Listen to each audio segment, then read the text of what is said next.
Hi, everyone, and thanks for joining us. I'm Tony McGarren, reporting here, actually sitting in Singapore at the moment for the Courtside Collective. But thankfully, I'm joined with Puff Summers from WhyNotMe Hoops, as well as Emmett Ryan from BallinEurope.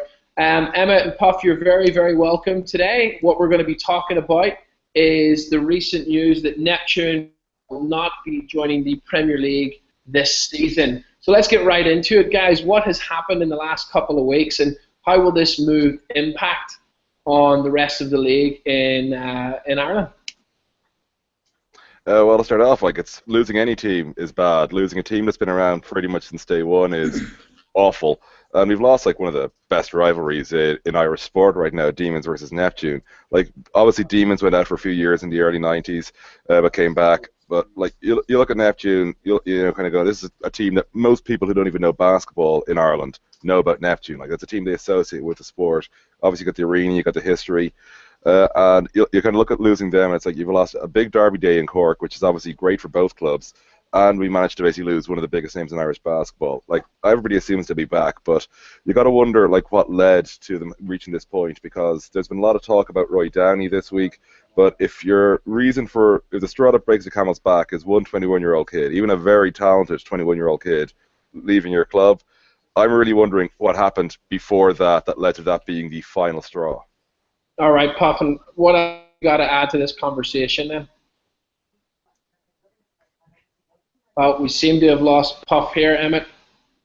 Well, I suppose because I know obviously Puff was out in China with Roy on the tour, the successful tour as well.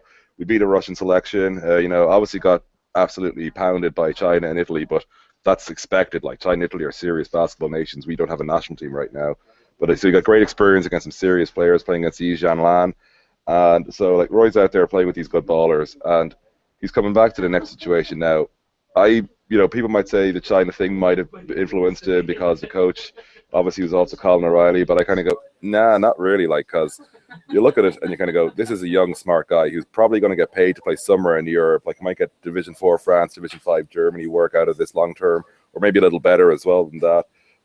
He needs to be in the best situation for him, and I'm sure he was thinking about this long before he went to China, and he just waited until he'd done his duty, and also so that Neptune could say they had one of the better players on that tour, because he's had 13 years with Neptune. Since he was 8 years old, he's been a member of that club. He's shown great devotion to them, great loyalty. And so I think for him, waiting until he came back from China to make the announcement was an act of respect to Neptune. For the league on a competitive level, it's disaster. Let's not dance around it. Demons won every game last year with a ridiculously good team. The team has just gotten better. And one of the teams you'd hope to possibly get the odd win off them has just left the league. So this is awful for the league. It's great that we've got a very good team, and it'll be great for the league selection side that's playing in this European competition, that a lot of the teams, players who will be on that league selection side are playing on the one team, because an awful lot of selection is going to be from Demons. But you look at it and you kind of go, who's going to get a win over Demons this year? Maybe Swords, but in that cup semi-final, Demons, when they got going, just absolutely ran them out of the building. They made hard work of the two games in the playoffs at the end of the year. They had to really fight to make sure it was a perfect season in both those games. But you look at what DCU Saints have, you look at UCD Marion, they're not going to be teams who are going to be beating Demons for the league. They might, if they're very lucky, get a win off them in the cup. Star are not going to be relevant. Temple Oak, likewise, they've got a couple of good players. Obviously, they've got Conor Grace. But again, you're not thinking that's a team that's going to, stop Demons in the run for the league title. So your one hope is that basically someone can get lucky against them in a cup game, or someone can get lucky against them in a playoff game at the end of the year, where, you've got a player coach who's great in Jared Noonan, but you clearly have lost a lot of players. Mick McGinn had gone the previous season. Puff is having his coffee. That's great to see. They've been losing players. The team has been going backwards now since that cup win a couple of years back. And Roy's looking at kind of going, I'm not on a team that's going to win here. I need to excel as a basketball player, and if I'm ever going to get work, get paid for this somewhere else, because we forget Roy is just still an amateur player. He probably figured he needed to be playing in a stronger situation than the Neptune one right now. Okay, so now that we've got Puff back, which we're happy to see, I wish you'd brought coffee for all of us. Regardless, Puff, we're just talking about essentially the situation where there was a statement released, and there seems to be there was a lot of speculation coming that Neptune's reason for dropping out of the league was down to one single player, and that's of course Roy Downey. Now you had the chance; you were just in China with this team. Can you tell us a little bit about how you feel the situation has unfolded in the last week or two? Well, to me, putting that story of a club in the hands of a 21-year-old kid is ridiculous to start off. So I think Roy did kind of fall in love with the process of the work we were doing with the team that went to China, and it was kind of we were doing individual workouts, and it was a very professional setup, and obviously Colin was the head man in that, so he was bringing what he was doing at Demons and kind of giving that feel to what we had with our select team, which obviously Roy was a big part of, and he loved what we were doing. So like I definitely do feel like he made a decision based on basketball and him excelling as a player. As far as Neptune, putting any kind of blame on Roy, I think they were struggling from the beginning. I think they were struggling to field a team. I think they were struggling a little bit financially. And, like countless people have said, Roy leaving might have been the last straw. It just looked very much like, oh, Roy went to Demons, Neptune pulled out. So, Roy is the guy we're going to hit with that bullseye, which is unfair on him. Yeah, I mean the one thing I would say, Puff, I reread the statement after actually speaking with Roy yesterday, and Roy released a statement to his friends on Facebook, which obviously I'm not at liberty to share on this platform, but basically, this young basketball player was, still remains, connected and in love with his club, Neptune. And from speaking with him and from his, as I say, from his statement on his personal Facebook account, I don't think he has read as deep into this as others. I mean, perhaps, are we reading too far into this? Yeah. Well, I just think the fun thing to do is read too much into things. Like that's what everybody does. That's what's fun about watching the NBA or hearing press conferences is, whatever LeBron says, we go way deeper than it needs to be. Like that's fun. I think it's rare in Ireland that we have a situation like this where a team at the magnitude of a Neptune are pulling out and we got a little bit of drama there. Like that's always fun. But I don't know. I think Roy is he just made a decision and he just went with it and that was that. I don't think he looked at, I might be destroying the history of the club or I'm putting the history in jeopardy or anything like that. And for him to think like he shouldn't think that way, or for him to feel if he did play with Neptune that he had the weight of all of those championships they won back in the day on his shoulders. Like he shouldn't have to feel that. So, he made a basketball decision and, I think he just took it as that and he's just going with it as that, Yeah. So, interestingly, Emmet, Troy O'Mahony, the secretary for Demons, released a statement and he suggested that, open quote, it'd be a cardinal sin to operate in an underhand manner, close quote. Puff, you were in China. Can you let us into any insights as well, if there was any foul play, or is this something that just came organically from Roy and his decision to go and play with Demons? No, it was nothing. There was no kind of behind the scenes kind of coercing Roy to leave Neptune, because at the end of the day, like Troy said in his statement, the Demons Neptune game is, it's almost like a fundraiser for both teams.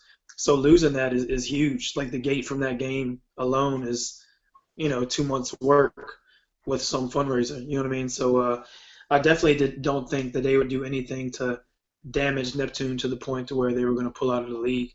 And from being around it, I know there was nothing that I saw that was shady. Obviously Roy and Kyle are very close and they hang out a lot, but they've been very close for a long time and they've hung out a lot even though they've been on the rival teams, so it was no different. Yeah, I mean, as you say, Puff, it's fun to be able to delve as deep into this, and the fact that people are talking about Irish basketball, I would argue, is a good thing, and certainly I'm sure it's good for Roy to feel so loved and cared about, and that with all this attention, certainly. Well, it might be good. It might be the worst thing for he got a big head already. You know what I mean? So it might just be swelling as we're talking right now. Oh, I'm sure he'll love it. I'm sure he'll love it. Emmett, just while you're there, and since we have Puff as well, who, as I say, has just come back from China, I mean, what about this new Hibernia situation and the new life coming out of men's basketball in Ireland? You know, what's that going to mean for Irish basketball within the European stage? Well, obviously it's great that we have a team playing on the European stage in any capacity. Like, that's when he brought the youth teams back internationally, that was a big thing. Getting the men's select team to go over to China, obviously Puff was part of that. That was a big thing. And so now it's a case of, right, we're playing in FIBA's, I like to call it Euro Challenge Redux, because they haven't actually announced the name of it yet, and it's replacing Euro Challenge. It's meant to be a rival to Euro Cup. You know, some of the listeners I know, because they don't follow the European leagues as much, basically FIBA and EULEB are like rival bodies competing to decide who runs European club basketball, and they're sort of at war. And on the fun side, Ireland's benefiting, because FIBA wants to get the small nations more involved, and obviously we want to get a team out there. So we're going to be playing in this in a first qualifying round in September, and I believe it's the last week of September and first week of October that the two games are going to be on. So that should be great for the sport over here, great for basketball. But the real thing is, and I've said it before to you so many times, Tony, and I know Puff's the same, until we have an actual regularly named Ireland team playing senior basketball, both men's and women's, we're not going to get to the stage we're at. It's great to see this step being taken. Now, I have no idea what level team we're going to get. It could be a Cantu who have like Ron Artest, like that was, you know, they could end us basically. We could get one of the good Belgian teams who people wouldn't expect to do bad things to us, but trust me, they're good. Or we might get a team more our level in this qualifying round and then get into the group stage.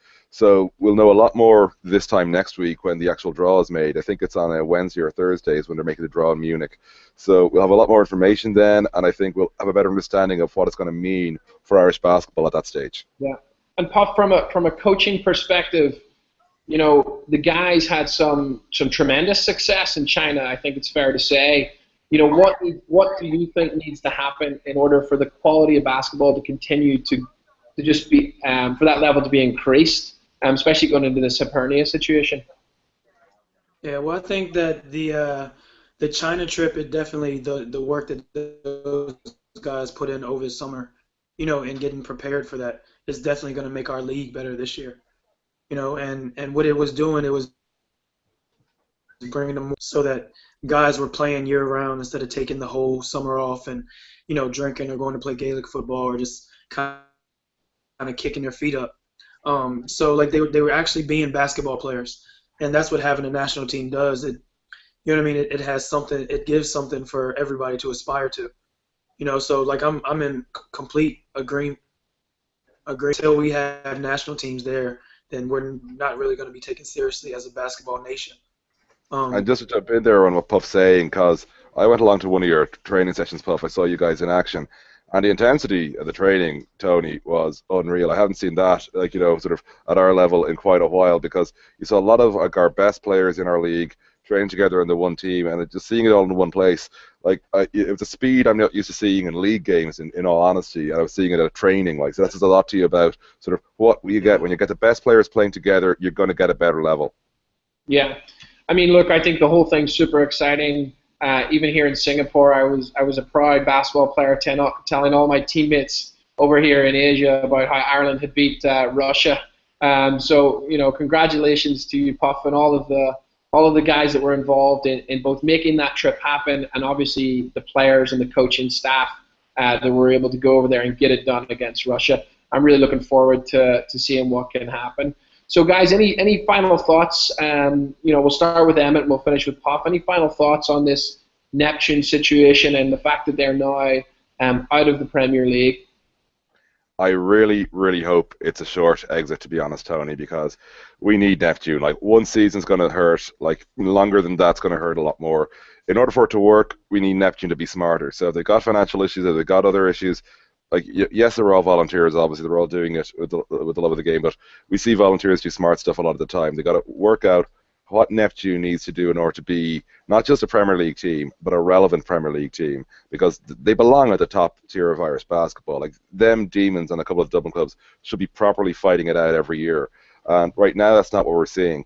So, like, we need Neptune to come back and come back strong when they do so as well.